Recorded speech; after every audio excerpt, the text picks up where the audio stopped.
First question. In 1972, you founded Hesketh Racing with Anthony, as I believe you called him Bubbles Horsley. How did that come about, and was motorsport something you were interested in from a young age? Well, I wasn't. No, I wasn't very interested in motorsport from a young age. I was interested in cars, but I wasn't particularly interested in motorsport. I suppose partly because my father died when I was 4.5, so there wasn't really anyone to take me, even though Silverstone was only 3 miles away. In fact, I think I only went to Silverstone once to see. I was taken by a neighbour to see some bike racing. I suppose I was about 9 or 10.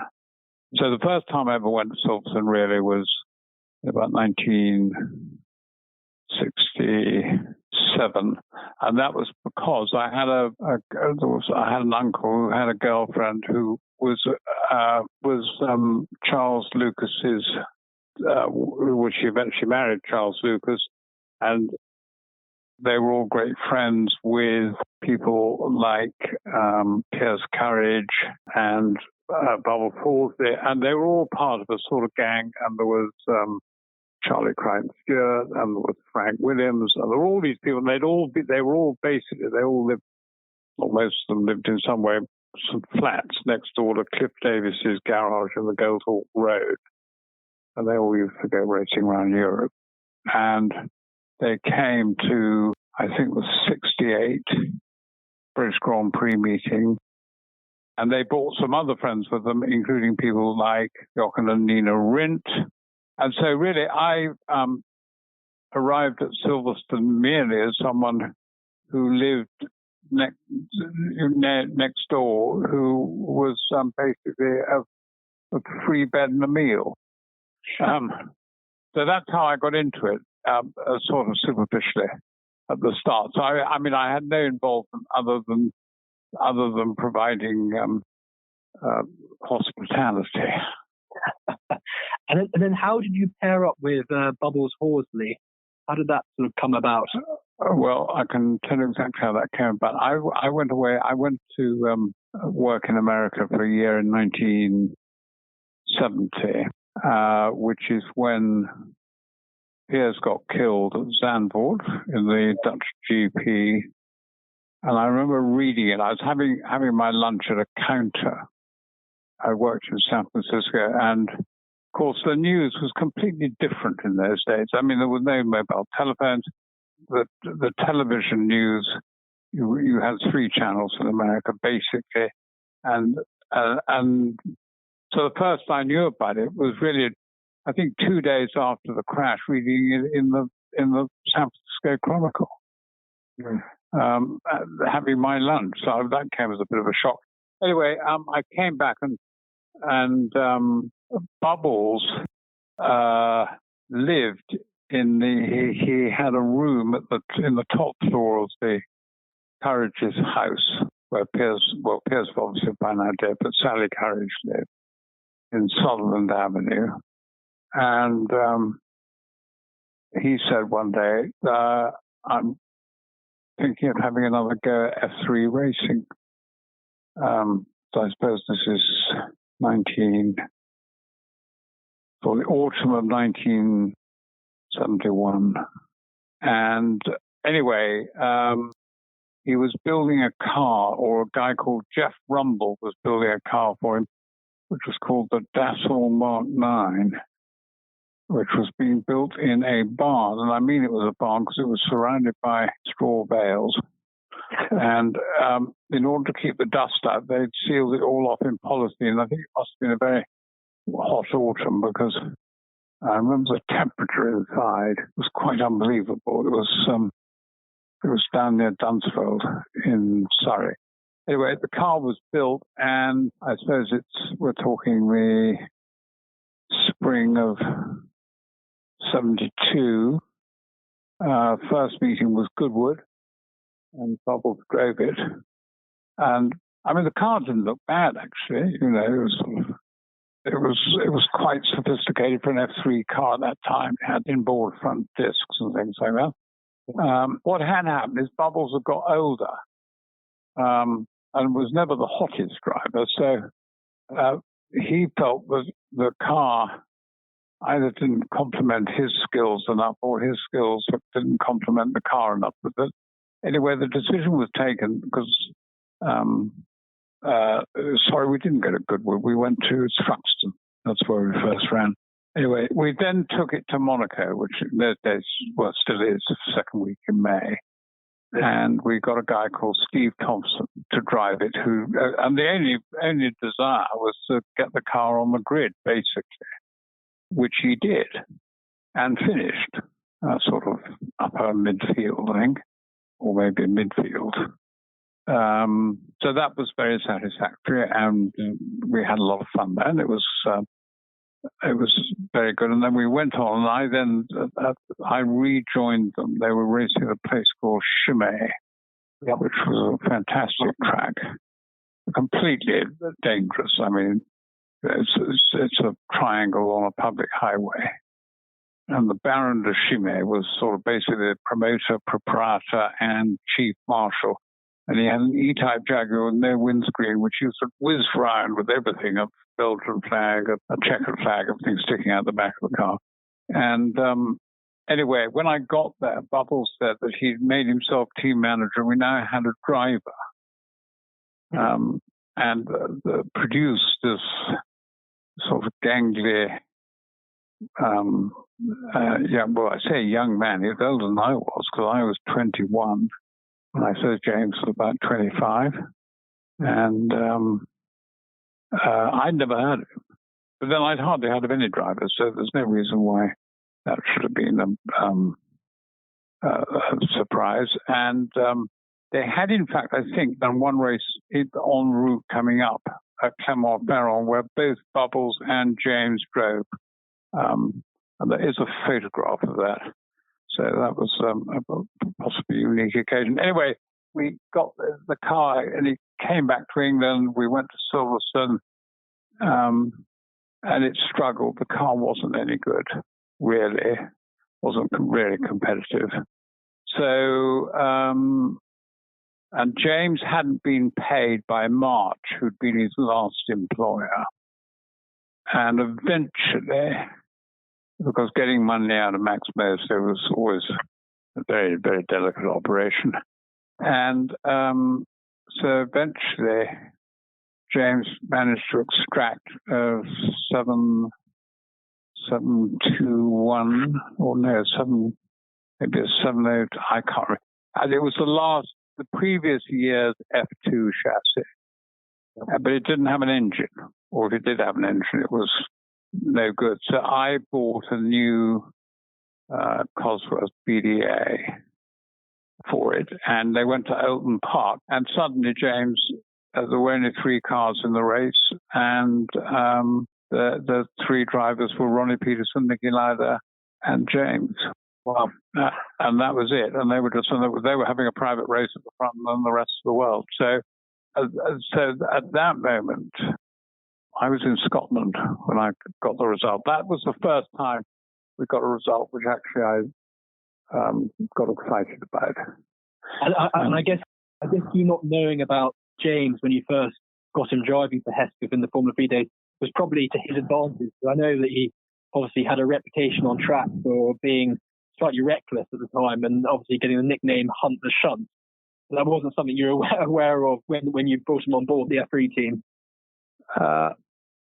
Look, like every sport, there are a lot of quite jealous people. I think there was no money in it, and also it was very hard to get a decent car.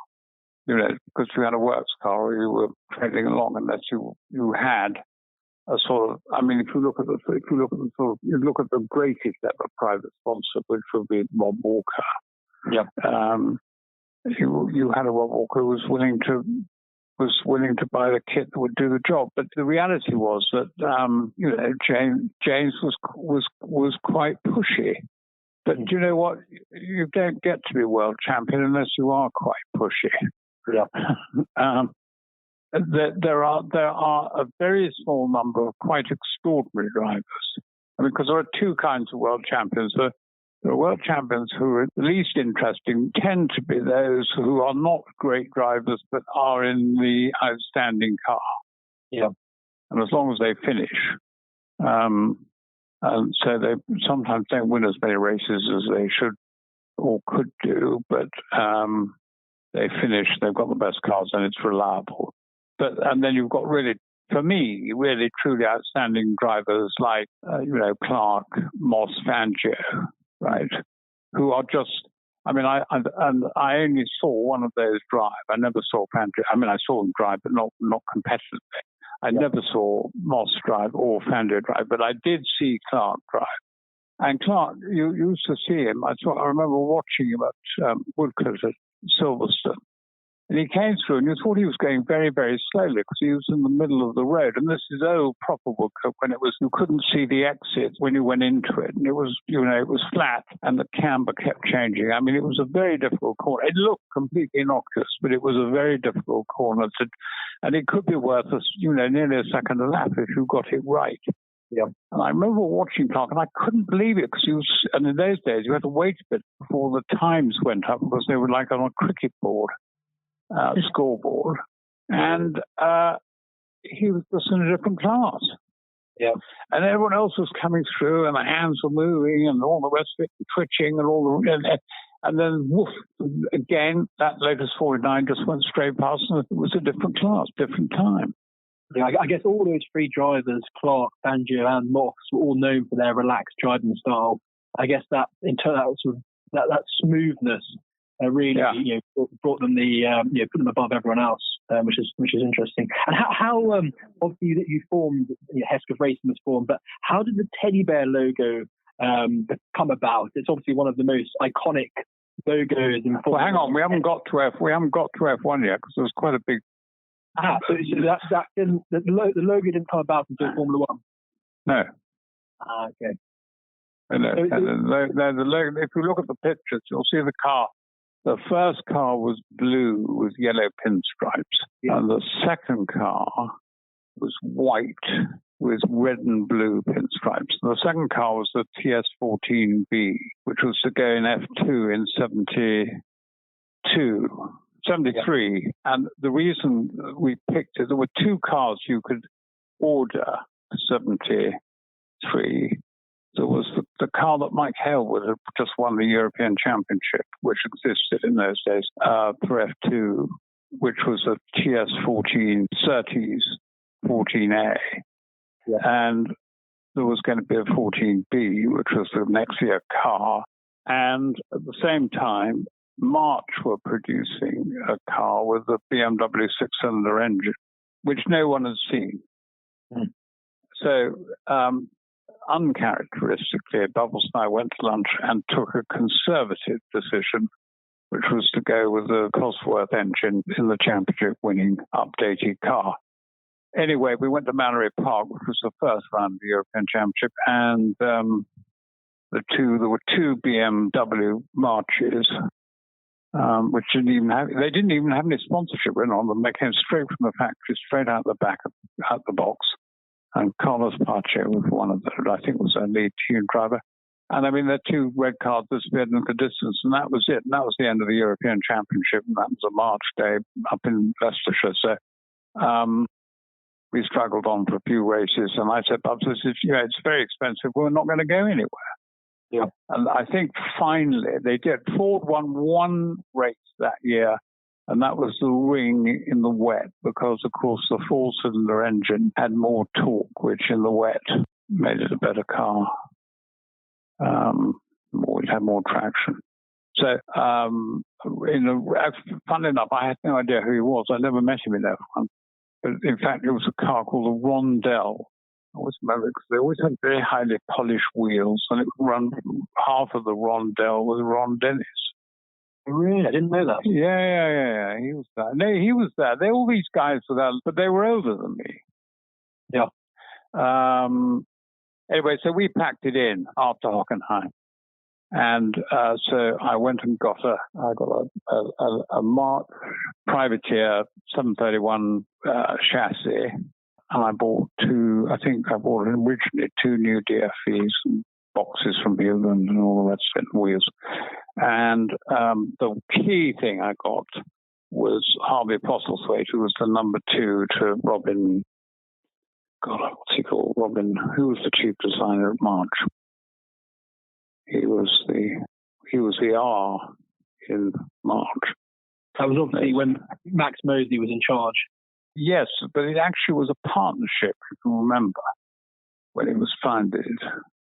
Max became in charge of it, but it was actually special. There were 4 of them.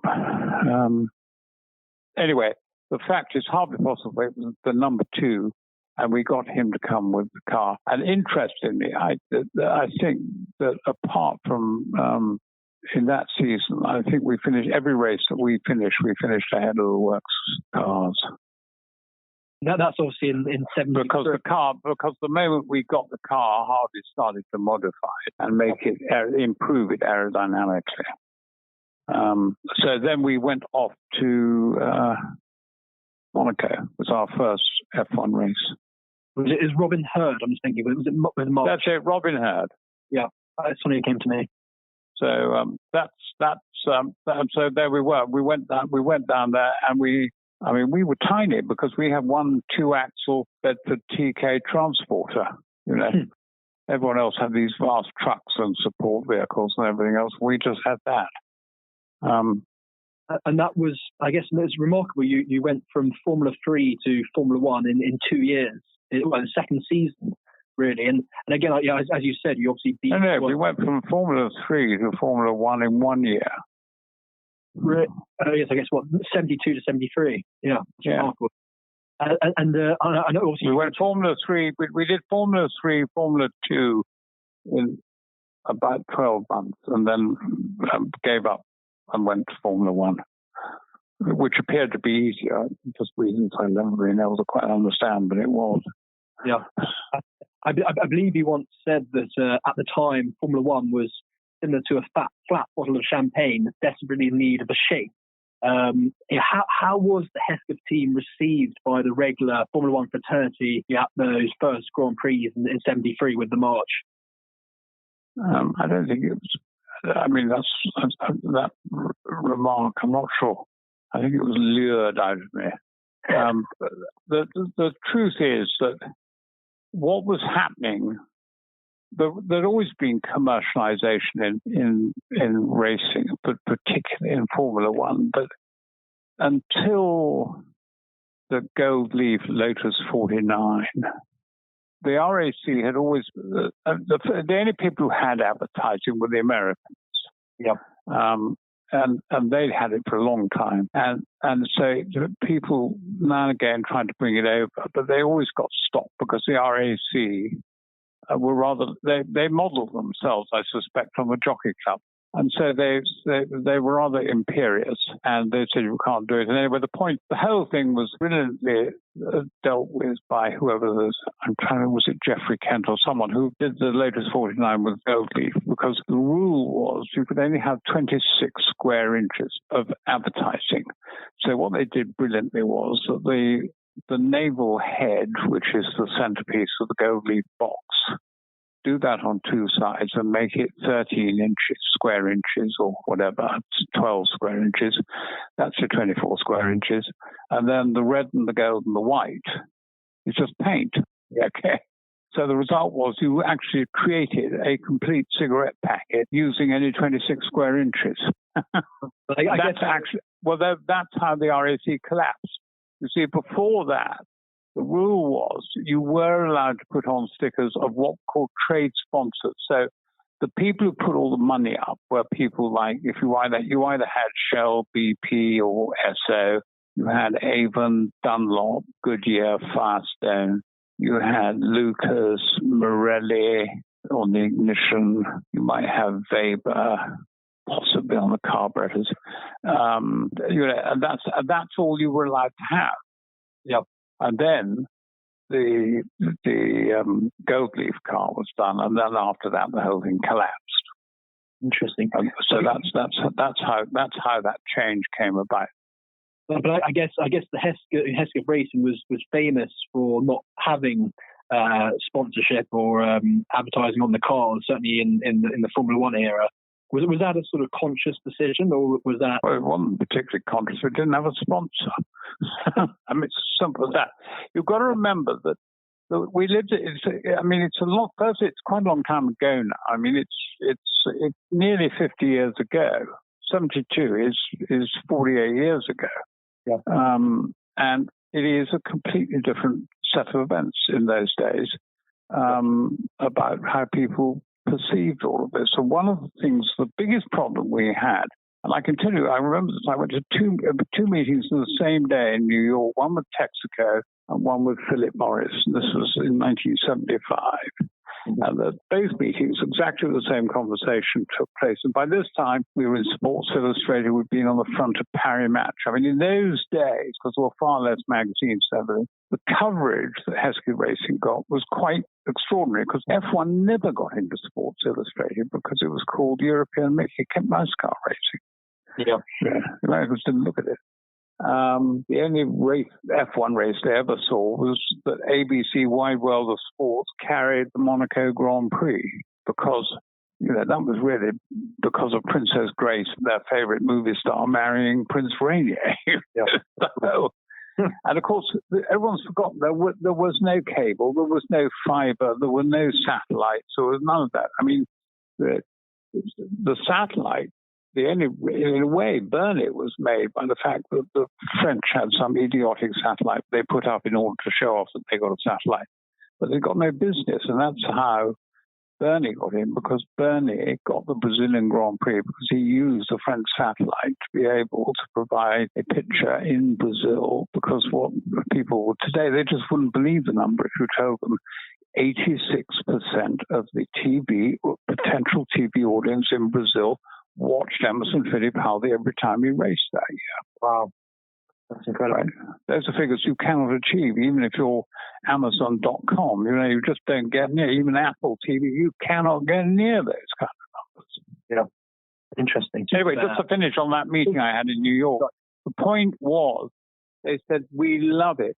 The trouble is the team is bigger than the product. So what you're hearing from me is something which today people look at. We were too big a celebrity. I know that sounds completely bizarre, but that's actually what the story was. That now you get paid a vast fortune if you appear in the papers. At that time, 50 years ago, that was considered as drawing away from the brand. Interesting. God, I've never heard that on the story before. That's why we couldn't get any money. Really, that's absolutely fascinating.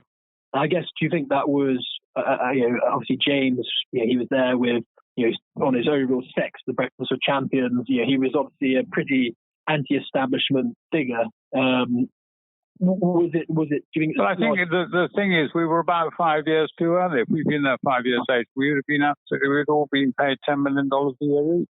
Yeah, but we turned up at the wrong time. Yeah, interesting. I never knew that. And you see, you won't remember. I can remember when there was a maximum wage for football. No one, including players in the first division, got paid more than £10 a week. Yeah, that was an FA rule.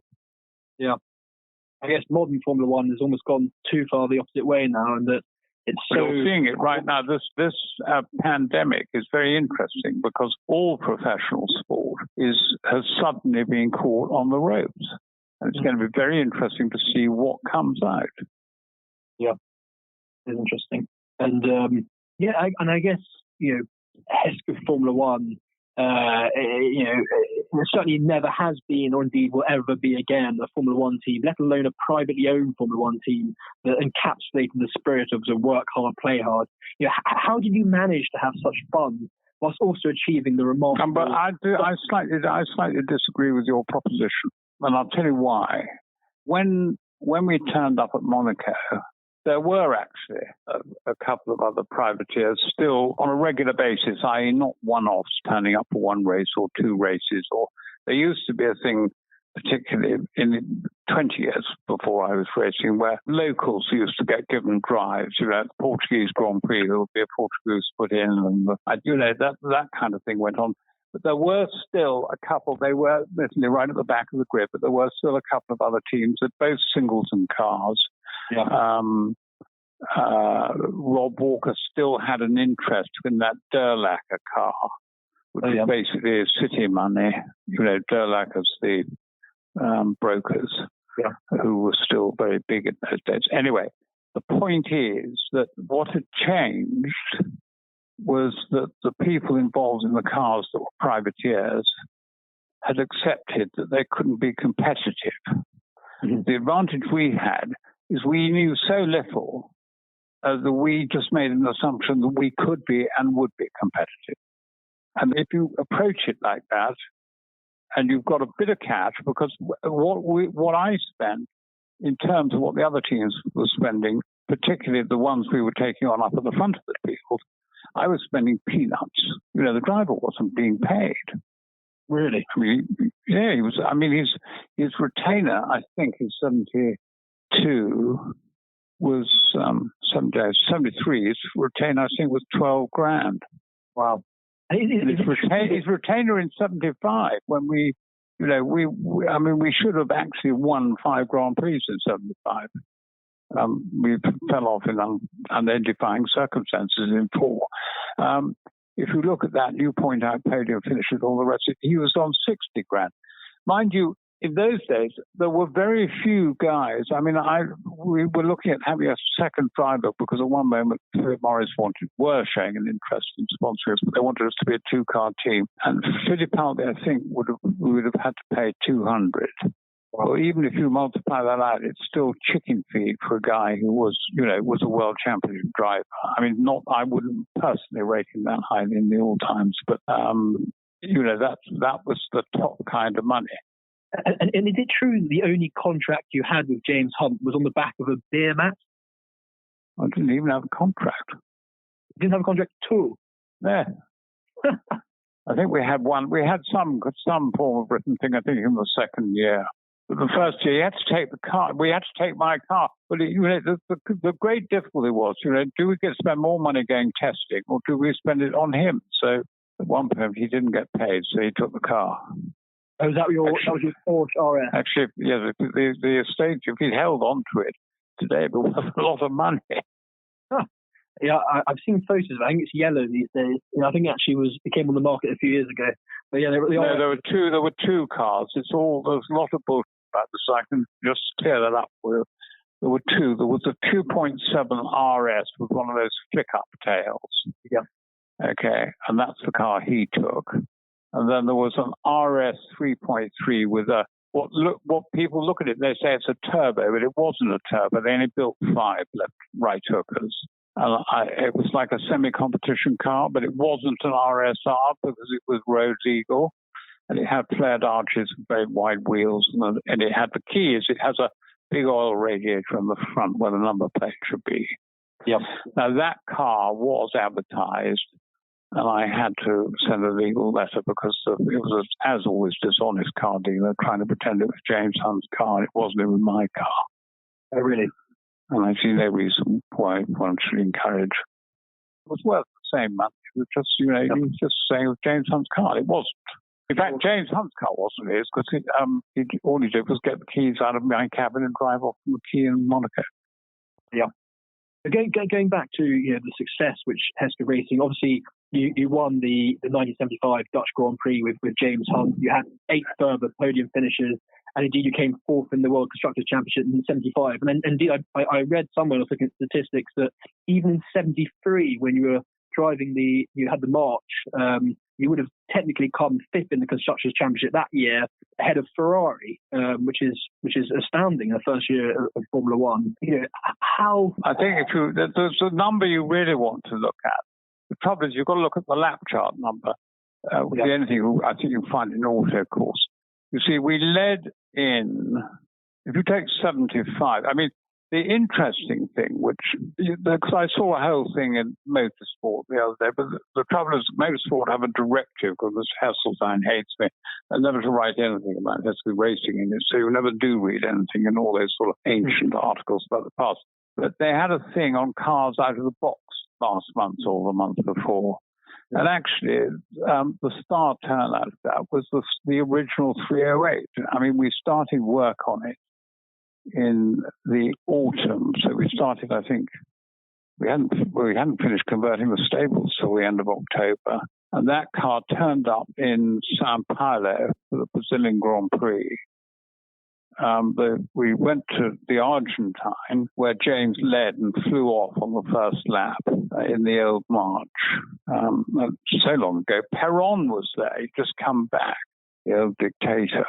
And then we went to Sao Paulo, and the car arrived. We'd flown it in, the new 308A. But it was delayed in the customs, and then it had a fuel leak. So we couldn't put it into practice. Anyway, on the Monday morning after the GP, we took it out at whatever that track's called in Sao Paulo, into Lagos. And we went round, I think, 1.5 seconds quicker than Poe. Wow. Right? Anyway, the car came back to England, went to the first F1 race of the season, which was the Daily Express International Trophy, started on Poe, dropped 15 places, came back and won. Is that the one where the gear knob, the shaft underneath it broke, so he had to change his hands on a sort of rough piece of metal, which actually basically went through his hand at the end of the race. And also, I remember reading a couple of years ago a report about how he overtook. Took Ronnie Peterson on the inside with 2 wheels on the grass at Woodcote at 160 miles an hour. Wow. It was very exciting because there was no cameras. You see, there was no screens in the pits or anything. So the first thing I knew about it, because the first lap was an absolute nightmare because he'd taken off. I mean, it was the most perfect meeting. I think we only did about 5 laps in practice, and we shattered the qualifying time. We did it. I think it was about 1:16.2 or something. In those days, you consider doing well to get below 1:20. And so we really spent the whole time in the pits waiting, and we're on pole. We were on pole within about 15 minutes and stayed there. No one came near it. Amazing story, and certainly I can't believe there's been any Formula One car that's come, as you said, straight out the box. And well, I think there have been. I mean, I think those Mercedes were pretty quick from day one. They had a lot more spent on them. And you know, I guess one of your great abilities is being able to identify not only kindred spirits who are fun to be around, but also raw talent at a very early stage. And Hunt's a classic example of that. But Harvey Postlethwaite, Doc Postlethwaite, you talk about, he's someone else who, he designed the Hesketh 308, which was just a remarkable car. How did you know right at the beginning when you first met him at March that he had something special? Well, he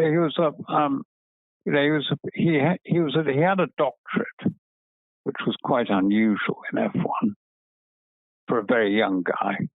There were quite a lot of old guys who sort of had an interest in F1, but they weren't. You've got to have someone who's young and is original. And I mean, I suppose you could argue that of the various things that happened at Hesketh Racing, that Harvey's dedication. I mean, we spent certainly in those days, we were spending more time in the wind tunnel than anybody else. I mean, the reason we got asked down by the Commendatore to Ferrari and got offered engines, which has not happened to many people, was. I must admit, I didn't actually know that. Oh, right. Well, we got some. Like I found Luca Montezemolo sitting outside my office. He'd been there, and I think I got lost in a nightclub or something. Anyway, and he said, the Commendatore wanted to come down. So I thought, wow, this is the biggest things that happened in my life. And so we flew down and very nearly died. Charlie Crown Stewart, I had a King Air in those days, and we landed at Modena Airfield, but we didn't realize it was typical of the Italians. They hadn't changed the maps. And as we came over, it had a wall all the way around it, so on old-fashioned airfield in the middle of the town. And we full flaps, undercarriage down, everything else. We suddenly realized there was Armco across the runway because they put a go-kart track. Never had to stop so quickly. We had to full reverse thrust, everything. And the thing was, the airfield was closed. and it was walled, and there was no way out. We eventually had to climb through a window to get into a lavatory, which got us into a cafe, which was the side built in against the wall on the highway, where an amazed owner thought that we were three burglars who had arrived out of the lavatories, and we got no money, right? And no mobiles, and then with tremendous negotiation to be able to make a telephone call to call the factory at Maranello to say we were there. Well, anyway, we got there, and they just finished that week. They just finished building Fiorano, and the Commendatore lived in the middle. And we looked after by about sort of 4 nuns in great, best food I've ever had. It was quite extraordinary. But I can't remember why I was telling you that. Well, about the Ferrari, being offered the Ferrari engine. Oh, the point is, the whole reason for that was because the Commendatore he didn't want to give us free engines. What he did want to do was he wanted to understand why his engines, which had 50 horsepower more, were the only car they couldn't overtake. They had the power in the corners, but actually on a straight. And actually, when you look at what happened in Holland, you'll see exactly what he was absolutely right. The car was so slippery that Nicky and Reger were never able to reel it in, which is why James actually won that race. Well, and that's what he wanted. And he wanted what Harvey had learned in the wind tunnel. And that's what he really wanted, was us to do the car and them to do the engine. The reason we didn't was dead simple. That we thought, because in Italy it is so political, and I'm not talking politics with a big P, I'm talking about the Tifosi or whatever they call them, because they are the biggest team in the world. I mean, you've got Ferrari. I mean, you speak to some the biggest sort of illegal T-shirt guy, because he does all the Hesketh T-shirts, which I get not a penny out of. I mean, the guy's gangster. But the interesting thing is that he does by far and away his biggest sale is Ferrari, and amazingly, his second biggest is teddy bear T-shirts. Yeah, well, we never heard how did the teddy bear logo come about, and indeed, I believe you did something sort of advertising campaign called Back British Bears. No. There's a lot of confusion about this. The bear came about for a very simple reason. The first car had been blue with pinstripes on it. The second car had been white with red and blue pinstripes, and neither of them worked. So I put that diagonal red, white, and blue stripe, right? But we needed something as a logo. My father was 3/4 American. I was at one moment thinking of having crossed stars and stripes in a Union Jack. Right. And then I thought, well, there's already been British American racing several times. And there was some guys, I can't remember, one of the land speed record cars had it. It's not particularly original. And then, well, you could have had a heraldic symbol, but we got so much flack from people like the BBC always saying how these they're tops and public school boys and all the usual sort of low-level intensity Trotskyite warfare that comes from those sort of people. So that wasn't worth doing. So basically, I thought, well, let's have a spoof and see what happens. And someone had a postcard of a teddy bear, so I put a crash helmet on it with a Union Jack. And then we decided, instead of having cross flags, we put an English flag for my father, because he was English, even though he got American mother and grandmother, and a Scots St Andrew's cross for my mother. So that's why those two flags are on the car. Okay, and the teddy bear, and then so we thought, well, so we spent. I paid all whatever you do for one billboard, which was that big. It was then one of the first super-side billboards, which was at Swiss Cottage as you come into London. And it had the teddy bear on it, and I can't remember, it had some slogan we put on it. The whole point was it was so odd that it did get quite a lot of coverage because it got photographed in newspapers. And it had racing for Britain, racing for you, Hesketh Racing, the biggest little racing team in the world, with a teddy bear. So it was actually a zero non message. But of course, as a result, people became more interested in it because they thought there was some subtle and deep meaning behind it, which there wasn't. I guess, again, Hesketh, the teddy bear, the whole story with James Hunt and, the success that you had, it not only captured the imagination of obviously motor racing fans, but also the sort of British public and indeed the mainstream press. As you said, it obviously got to the US as well. What was it that really got everyone interested? Do you think it was the fact you had a British car with a British driver? I don't know. I don't think so. I think it's actually. I think that's part of it, but I think you've got to remember the world had moved on. Even then, the world had moved on. I mean, when I used to read things like the Eagles Sports Annual, there hadn't been, until Mike Hawthorne, there'd never been an English world champion. Yeah. Right. So in the late 50s, early 60s, I mean, when I had a crystal radio, when I was at Ampleforth listening to, the more 24-hour updates, it was all very, very exciting. But that whole British, by the time, the moment that Henry Ford gave the go-ahead for the 100,000 quid that, what's he called? The guy who was, without whom all this wouldn't exist, who was a journalist who worked for Henry Ford. Little man, very good man. Anyway, the point is, Henry Ford's 100,000 quid, which was put into the Ford Motor Company money, went into Cosworth, produced the DFV, which changed the world in terms of motor racing. Yep. And changed this country because it made it the world capital. Yep. Absolutely.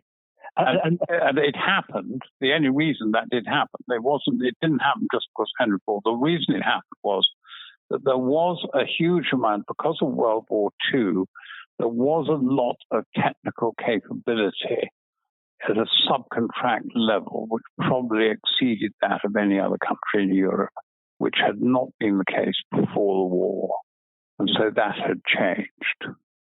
I think that if you've gone to Italy, northern Italy, in the 30s, you would have found all sorts of little shops all over, sort of places like Brescia and the rest of it, and in Germany. And then that all rather got disappeared. That all disappeared, and it hung on here.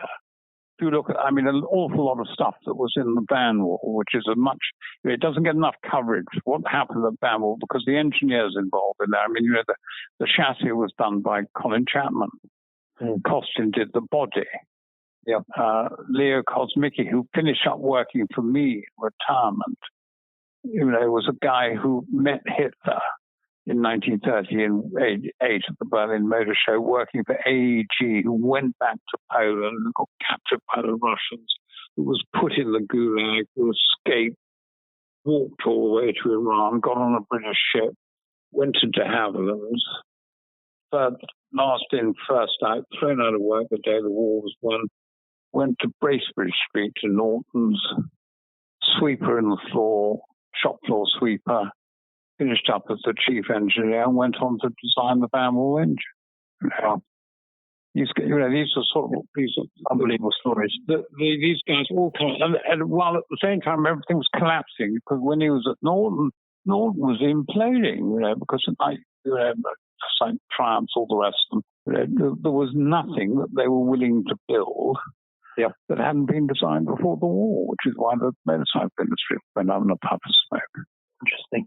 And I've got to ask about the obviously the great Hesketh success at Zandvoort in '75 at the Dutch Grand Prix.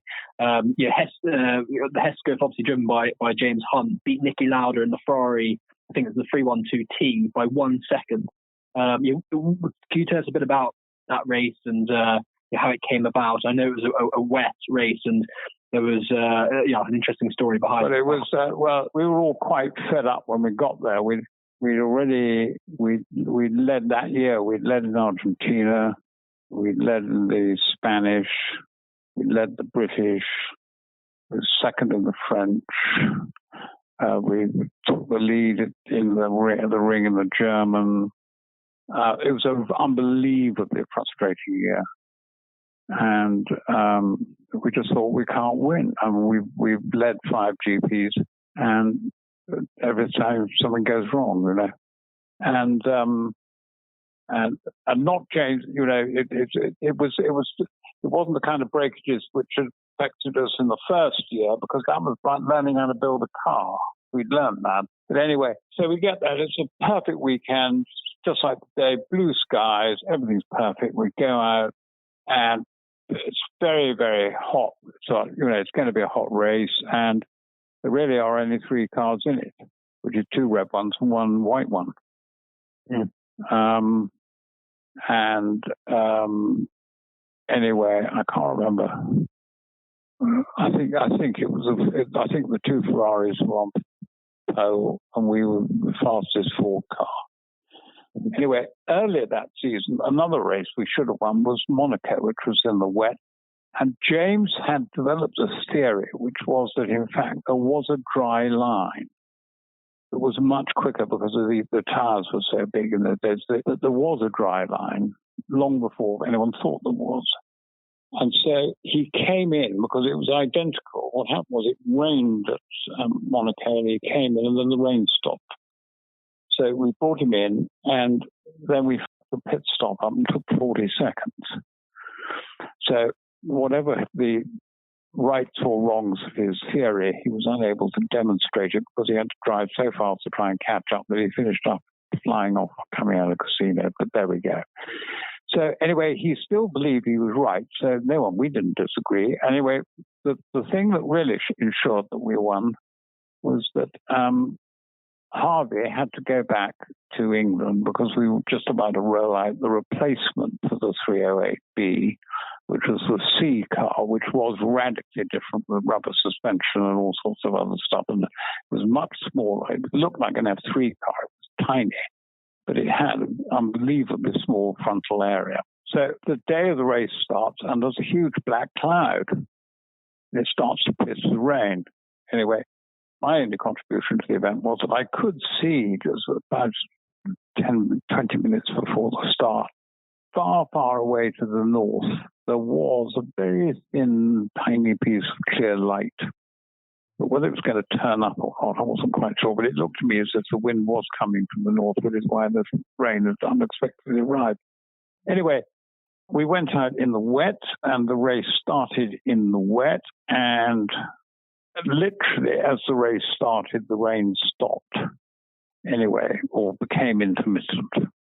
Anyway, after about, 7 or 8 laps, James, to the amazement of everyone, swept into the pits. We didn't pit stop up. 14 seconds later, he was out, and off he went. And so he was sitting sort of midfield, 8th or something. And then, of course, he started to go quicker and quicker. On dry tires, or? On dry tires. Yep. And then everyone else started diving into the pits. And at the end of this process, as so often happens, it finished up and he was in front, and by quite a long way. And so there were then James, Nicky, Gregor, and that was it. And there was no one else in the race, really. And there's a huge long straight with a very tight sort of hairpin at the end, a bit of Zandvoort. And I then spent the next, God knows, 40 laps or whatever it was by this time, watching our car appearing far, far away, and then a long break, and then beep, 2 red cars. And slowly they kept getting closer and closer and closer and closer. But in fact, the thing that saved us was, because Harvey wasn't there, before the start, we had decided whether or not to change the wing settings. And we came to the conclusion that as the great man wasn't there, we'd leave everything because we knew the car was perfectly set up as it was. But the problem was there would be less downforce. The Ferraris cranked up their wings, and that's why, for once, instead of luck being against us, the luck was with us, because hard as he went, and he had 50 horsepower more, he just couldn't get close enough in the slipstream. So that's how we won. But mind you, that's the way you do want to win, with two red cars behind you. Yeah.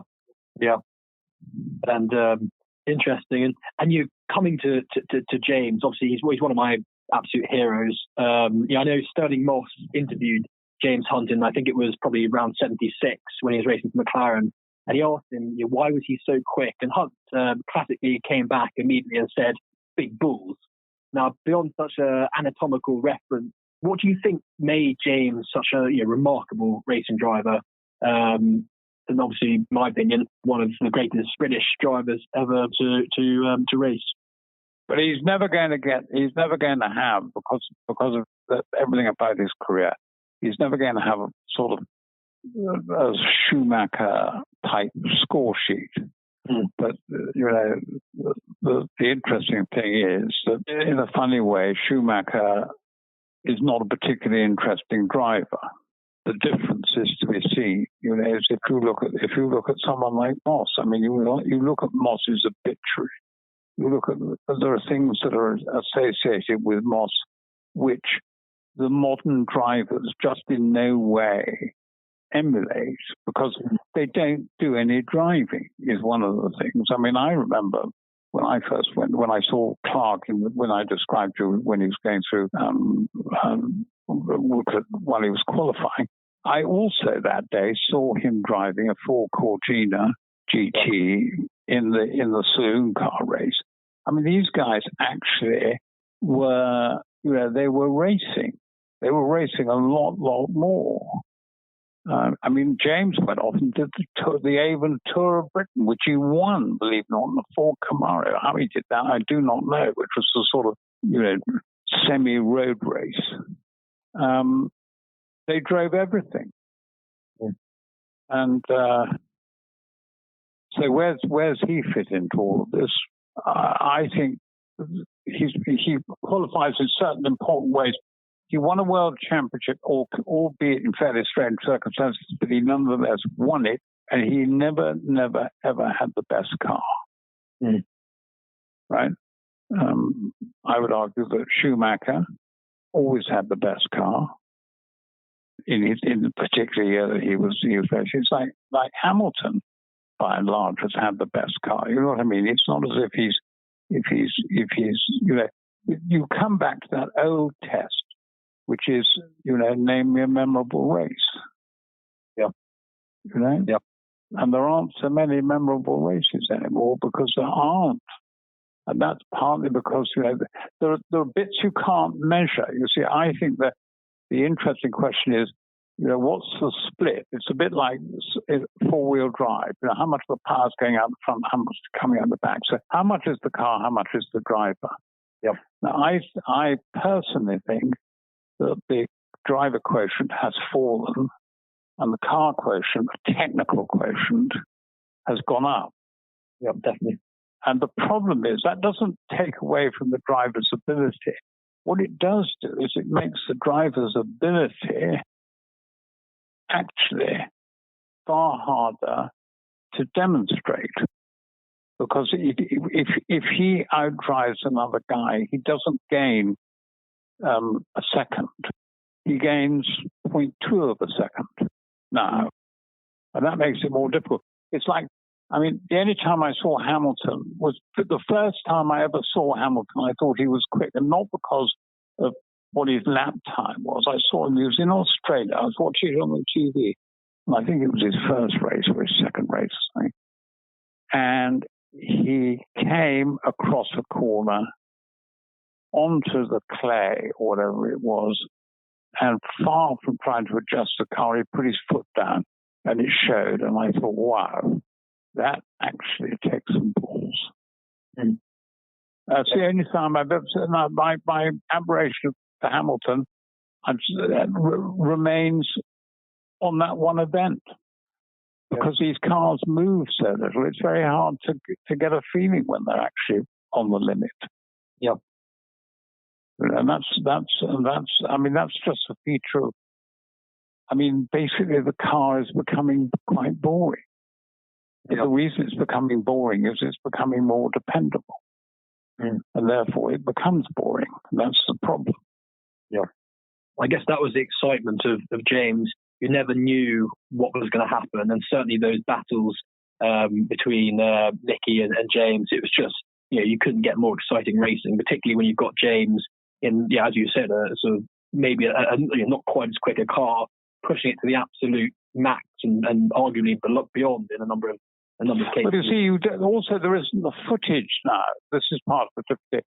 You see, another race, which he should have won, but the only race he was going to win is because he so pressurized the two Ferraris that they took each other off at Barcelona. Yeah. Again, there were only three cars in the race, and they managed to hit each other. It was quite outstanding performance. Yeah, it's interesting. There's obviously the legend of Hesketh, Hunt, McLaren, Lauda, Ferrari has been encapsulated in the film Rush, directed by Ron Howard. I don't know if I'm sure you've seen the film. Do you think that it successfully captured the era and the story? No, I don't. I thought it was absolutely rubbish. For two reasons is that Hesketh Racing, I know why, because they ran out of money and it had to be finished off paid for by some Austrian television company, which is why the story, because I know it, because the film took 7 years to get made.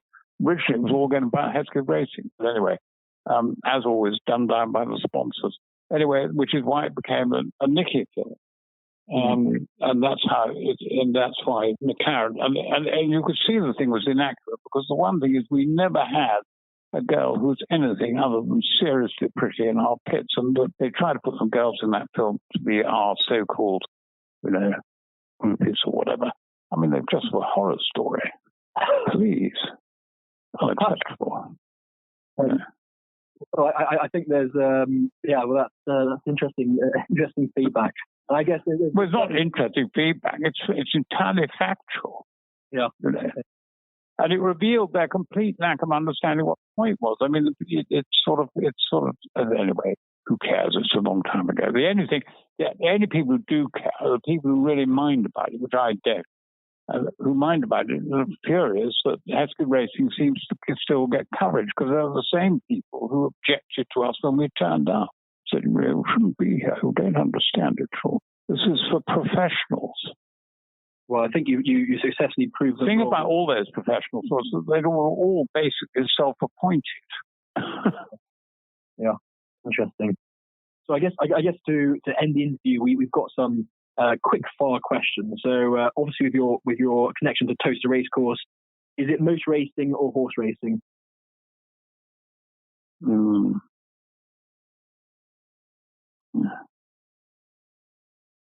It's difficult because it's not neither, and it's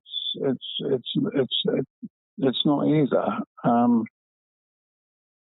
Or if I can adjust the question, if it's not either, what is it that sort of continues to get you excited? Well, Toaster Racecourse is complicated because of the dog racing. See, this is the trouble is, in circumstances which are my own making, it is impossible to answer that question. Again. Okay? I'm not trying to be difficult, but it is true. Favorite circuit? I thought about this one this morning for a long time. I thought I'd pick I think the most beautiful place, also very dangerous, is not the current one, but the old Spa. Yeah. Fantastic circuit. Yeah, funny enough, we interviewed one of our other interviewees said exactly that. The old circuit, which apparently went on for mile after mile. Who said that? Who agreed with that? I think it was maybe Jeff Bloxham, the photographer who interviewed a couple of weeks ago.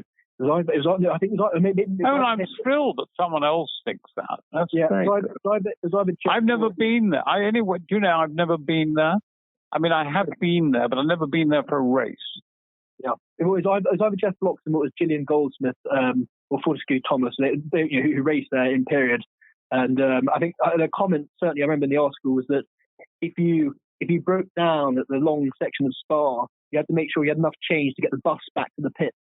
Yeah. No, it was huge and fast, and it's the middle of history because you've got everything. You've got the Battle of the Bulge, and also the Spa Hotel, because it is a spa, it was where the German High Command spent the whole First World War.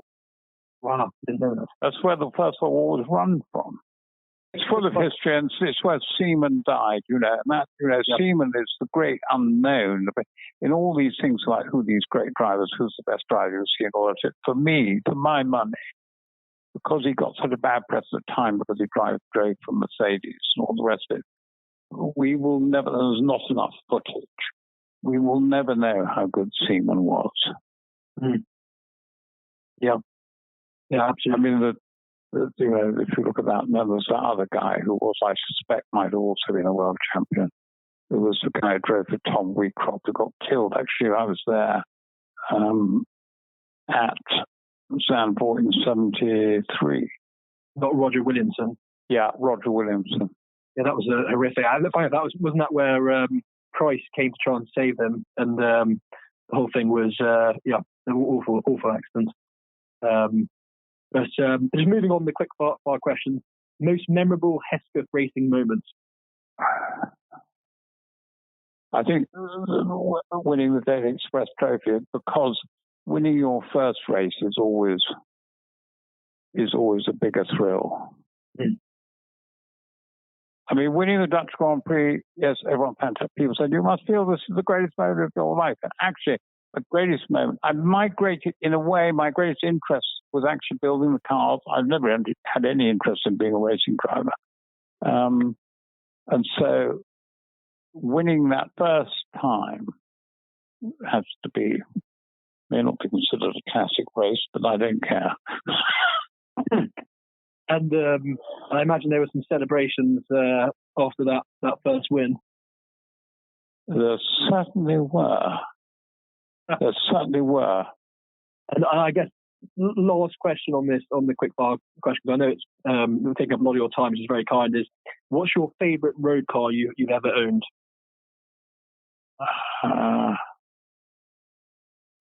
Right, okay. So I just want to give us a tiny bit of background. There are only 3 cars which I would put into this, and they're very, very different cars. I had a 275 GGB4 Ferrari, which was a quite outstanding car. Yep. And most importantly, with alloy wheels, not those Gus that everyone now puts them back onto those dished Baranis, and it's totally wrong. Any serious 275 owner at the time, contemporaneously, only Pimp's specified wire wheels down at Legham, not on. I had a RS Porsche, but it's like 2.7 or the 3 litre or whatever it was. The thing, the semi racer. Yeah. And the other car, which is a car that I only got rid of last year, which was a quite outstanding car, was a twin turbo diesel Cayenne. Which was absolutely, it was really quite remarkable.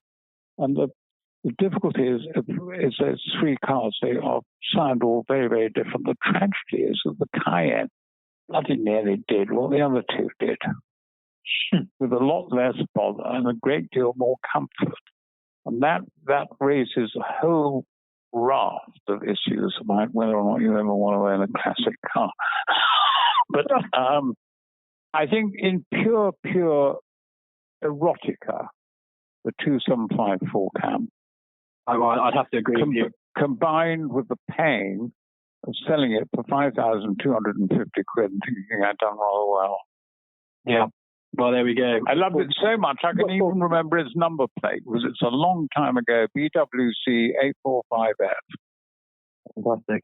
I've been a passenger in a 275 on a rally in Italy before, and I must admit I did slightly fall in love with the car. The thing you must not do is, because I went in one that was owned by a hedge fund manager, absolutely, totally f***ing ruined it. He said, He said, have you noticed anything? I said, there's something wrong with it. And he said, what?